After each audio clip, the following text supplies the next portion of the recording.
10 টাকা নাই পকেটে সারাদিন টাকা চাইলে 5 টাকা পাই না 5 টাকা দিয়ে দিবি কি তার সময় তেল ভরতে হবে সকালে বাড়ি যেতে হবে থাকবে বলে দিল দল এই ঢোক ঘরে এই ঢোক তো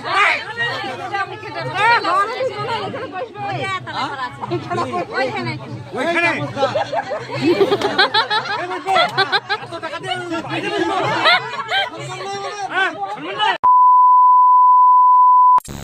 তোমাদের দাদা ভাই এই ফার্স্ট টাইম যাচ্ছে, আমি কিন্তু সেকেন্ড বার যাচ্ছি, কারণ অনেক ছোটোবেলায় আমি গেছিলাম। এখনও কিন্তু ঠিকঠাকভাবে রাস্তাটা চিনি না, তবে আমরা ফোন করে করে যাচ্ছি যে কোথায় কোন সাইডে গেলে ভালো হবে বা বৃত্তান্ত। তা আমাদেরই রিলেটিভের বিয়ে, আমাদের ননদিনী হবে। এই দেখো আমরা এসে পৌঁছে দেখছি আশীর্বাদ হচ্ছে, তো সেখানে আমরা আশীর্বাদের অনুষ্ঠানটা আর কি দেখে নিচ্ছিলাম। কখনো না তোমাদের দাদাভাই এই জায়গায় আসেনি, ওদের আত্মীয় আছে সেটা জানে, কিন্তু কখনো আসেনি, আবার চেনেও না। আমি অনেক ছোটোবেলায় এসেছিলাম, মানে আমাদের দাদুর মামার বাড়ি ওখানটায়। তো আমার একটা আমার মনে আছে যে ওখানে একটা বট গাছ রয়েছে, ওটাই আমার আর কি চিহ্ন। অনেক বছর আগে এসেছিলাম, তখন অনেকটাই ছোট, কিন্তু তবুও আমার মনে আছে। কিন্তু জানতাম না যে এখানেই আমাদের কোনো রিলেটিভ রয়েছে আমার শ্বশুর বাড়ির সম্পর্কে।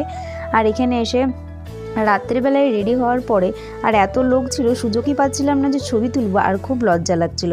আর অনেকে চিনি অনেকে চিনি না, যেহেতু অনেক বছর পরে এসেছি, অনেক ছোটোবেলায় এসেছিলাম সেই জায়গায়। দেন তারপরে এই আসলাম প্রথমবার। আর এইদিকে তো আমরা খাবার দাবার খাওয়ার পরে দেখছি বরমশাই চলে এসেছে। তারপরে দেন দেখো তোমাদের সাথে সবটাই শেয়ার করছি। আর এখানটায় আশীর্বাদ করে বরকে নামানো হচ্ছে।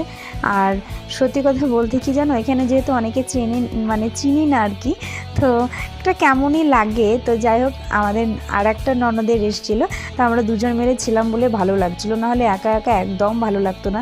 আর এখানটায় দেখো জামাইকে আনার পরে গেট ঘিরেছে, তোমরা শুনে নাও কি বক্তব্য দিচ্ছে।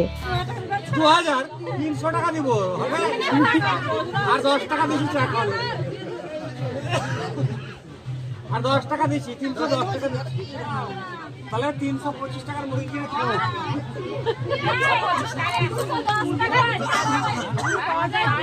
বাইরে ঘুমাইছে বলবা ফিল্ডে টাকা নেবে না গরিব লয় এই জ্যান্ত করি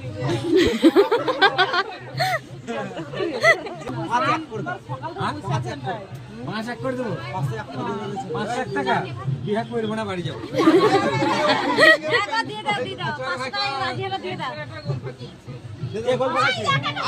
আরে 10 টাকা নাই পকেটে সারাদিন টাকা চাইলে 5 টাকা পাই না 5 টাকা দিয়ে দিবি কি তার সময় তেল ভরতে হবে সকালে বাড়ি যেতে হবে থাকবে বলে দিল।